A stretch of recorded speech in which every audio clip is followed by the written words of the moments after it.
Hey guys, Ethan here. Just a quick review of the word up. What is the word up for today? God is the champion. All right, awesome. Just want to make sure you guys still remember that. Now, I'm going to kick it over so you guys can listen to the lesson. Bye.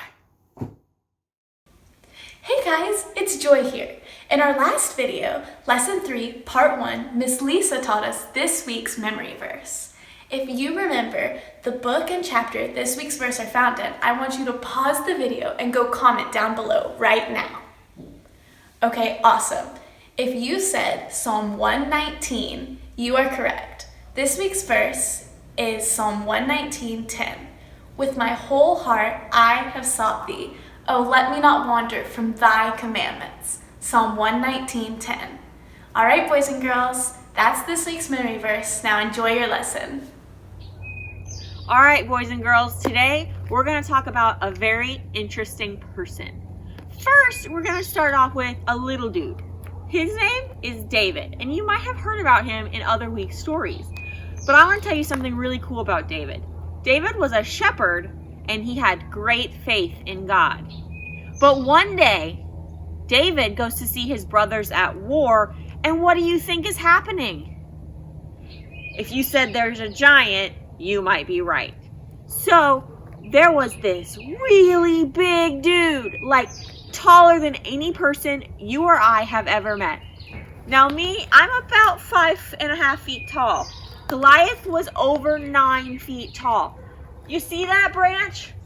Way up there? Yeah, that's how tall Goliath was. And David was about my height. That's a really tall guy, right? So Goliath, he was big and mean, and everybody was afraid of him. And so when he would come out from his side of the army, and he would say, "If anyone can kill me, then this whole war is over.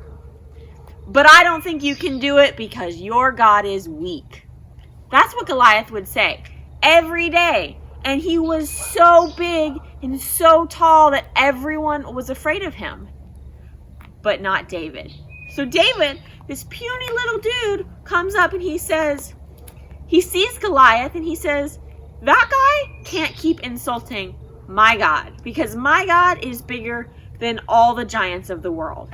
So David goes to King Saul, and you know what he tells Saul?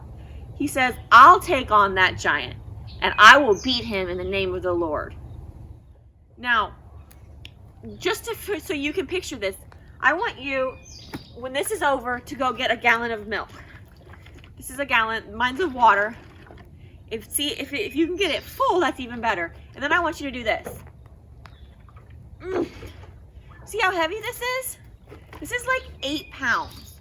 Goliath's sword, just his sword, not his other armor, was twice this heavy. So I want you to pretend like this is a sword and go, yeah, yeah, yeah. Yeah, that gets you really tired really fast. That's about all I can do. That's how heavy it was. Goliath's chest piece, his chest armor, will probably weigh more than you do. That's huge. And David, the puny little guy, says, "Yeah, I'll kill him. No problem, I'll kill him." And Saul is like, "Well, nobody else will stand up to him, so David, you try." So, what do you think David took? You think he took a mighty sword? You think he took a really big shield to defend the blows from the giant?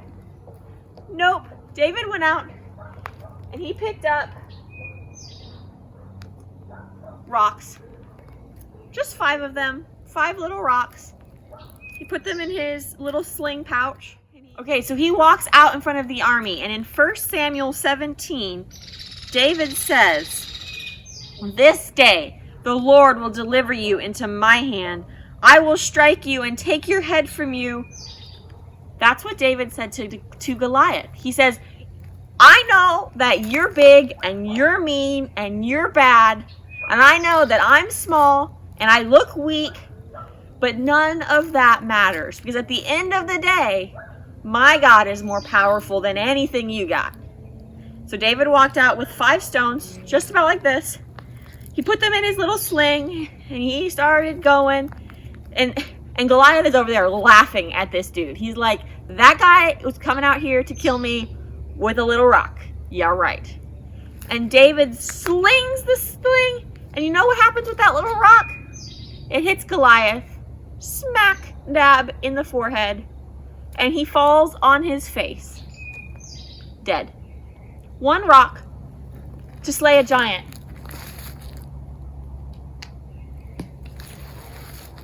That's pretty awesome. I'm pretty sure that that would not have been possible without a little bit of help from God.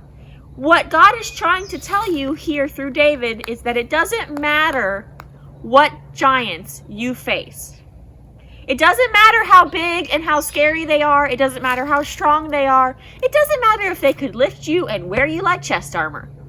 Our God is bigger, and all he needs is a little rock, a little faith from you.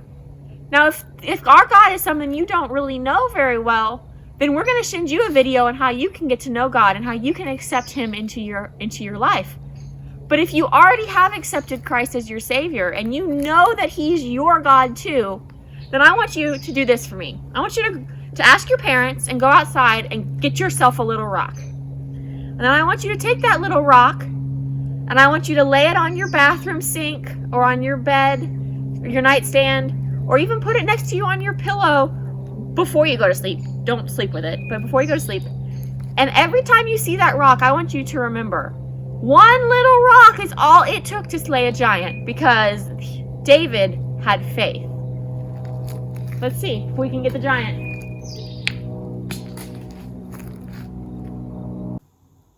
Word up! Go!